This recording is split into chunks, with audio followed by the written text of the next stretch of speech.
கிறிஸ்துவுக்குள் பிரியமானவர்களே, காலைதோறும் கர்த்தரின் வார்த்தை என்ற நிகழ்ச்சி மூலம் உங்களுக்கு அன்பின் வாழ்த்துக்களை நான் தெரிவித்துக் கொள்கிறேன். தானியேலின் புத்தகம் 6ஆம் அதிகாரம் 28ஆம் வசனத்தின்படி தானியேலின் காரியம் ஜெயமாய் இருந்தது என்ற வார்த்தையை தியானித்து வருகிறோம். தானியேல் இடைவிடாமல் ஆராதனையும் தொடர்ந்து 3 வேளை ஜெபம் செய்தார் என்றும் தானியேல் மேல் விசேஷித்த ஆவி இருந்ததென்றும் கண்டு கொண்டோம். எனவே தானியேலின் காரியம் ஜெயமாயிருந்தது. அது மாத்திரமல்லாதபடிக்கு இன்றைய நாளிலே மீண்டும் ஒரு சம்பவத்தை நாம் பார்க்க போகிறோம். இன்று தானியேலின் பரிசுத்த வாழ்வு குறித்து நாம் பார்க்கலாம். தானியேல் முதல் அதிகாரம் 8ஆம் வசனத்தை பார்க்கும்போது, தானியேல் 1:8 பார்க்கும்போது, தானியேல் ராஜாவின் போஜனத்தினாலும் அவர் பானம் பண்ணும் திராட்சை ரசத்தினாலும் தன்னை தீட்டுப்படுத்தலாகாது என்று தன் இருதயத்தில் தீர்மானம் பண்ணினான் என்று பார்க்கிறோம். ஸோ தன்னை தீட்டுப்படுத்தி கொள்ளக்கூடாது என்பதில் ரொம்ப கவனமாக தானியேல் இருந்திருக்கிறார் இல்லையா? இது தானியேலின் பரிசுத்த வாழ்வுக்கு ஒரு முதல் எடுத்துக்காட்டாக இருக்கிறது. அந்த போஜனமும் திராட்சரசம் கூட ராஜாவோடது நம்மை தீட்டுப்படுத்திவிடும் என்று உள்ளத்தில் ஒரு பரிசுத்தத்தோடு தானியேல் காணப்படுகிறார். அது மாத்திரமல்ல, 6ஆம் அதிகாரத்திலே கூட நாம் பார்க்குறோம். 20ஆம் வசனத்திலிருந்து 22ஆம் வசனத்தில் பார்க்கும்போது, ராஜா சிங்ககெபியின் கிட்ட வந்து துயரசத்தமாய் தானியேலை கூப்பிட்டு, தானியேலே, ஜீவனுள்ள தேவனுடைய தாசனே, நீ இடைவிடாமல் ஆராதிக்கிற உன் தேவன் உன்னை சிங்கங்களுக்கு தப்புவிக்க வல்லவராய் இருந்தாரா என்று தானியேலை கேட்டான். அந்த ராஜா கேட்கும்போது நாமளாம் தான் கோவப்படுவோம். ஏன்னா அந்த ராஜா தான் சிங்ககேபியில் போட்டதே தானியேலை. சிங்ககேபியில் போட்டு இப்போ நல்லா காப்பாற்றினாரா வந்து கேட்குறியே நம்ம திருப்பி கேட்போம். ஆனால் தானியேல் அவ்விதமாக செய்யாதபடிக்கு 21ஆம் வசனத்தில் மிக அருமையாக சொல்கிறாரு. அப்பொழுது தானியேல், ராஜாவே, நீர் என்றும் வாழ்க.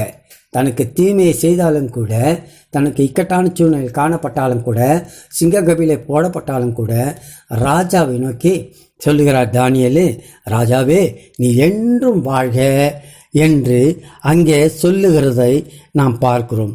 இதுவும் பரிசுத்த வாழ்வின் ஒரு அடையாளமாக தானியேலிடத்தில் காணப்படுகிறது.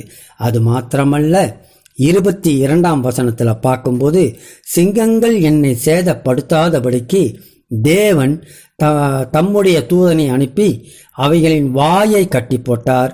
அது ஏன் என்றால், அவருக்கு முன்பாக நான் குற்றமற்றவனாய் காணப்பட்டேன். ராஜாவாகிய உமக்கு முன்பாகவும் நான் நீதிகேடு செய்ததில்லை என்றான். அப்போ தேவனுக்கு முன்பாகவும் குற்றமற்றவனாக தானியேல் இருந்திருக்கிறார்.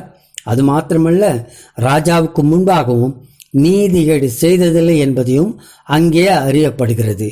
இதுவும் தானியேலின் பரிசுத்த வாழ்வுக்கு நிலையாக காணப்படுகிறது.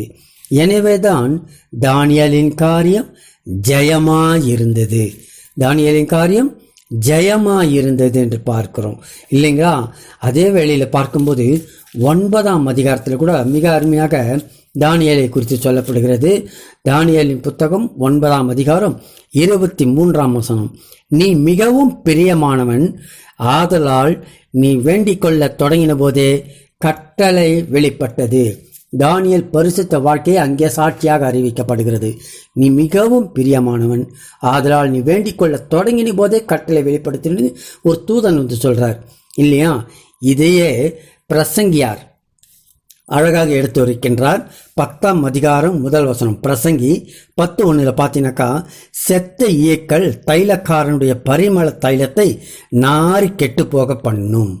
அப்போது இந்த பரிமள தைலம் வந்து வாசனை மிகுந்தது. இயேசுவின் பாதத்தில் மரியாள் பூசுகிறாங்க. அந்த வீடு முழுவதும் பரிமள தைலத்தினால் வாசத்தினால் நிறைந்திருந்ததுன்னு பார்க்குறோம் வேதத்தில். அவ்விதமாக வாசனையாக இருக்க அந்த பரிமள தைலம் ஒரு அதில் விழுந்து செத்து போச்சுனாக்கா அதுவே நாரி போயிடுமோ.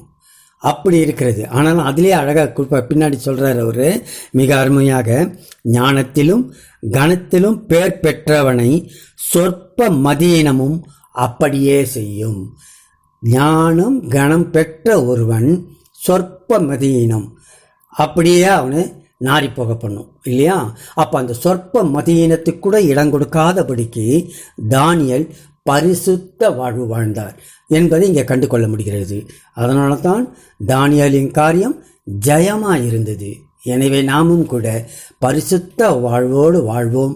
தேவன் தாமே நாம் முன்னெடுக்கிற காரியங்களை வாய்க்கச் செய்து நம்மை ஆசீர்வதிப்பார் என்று விசுவாசிப்போம். ஆமென்.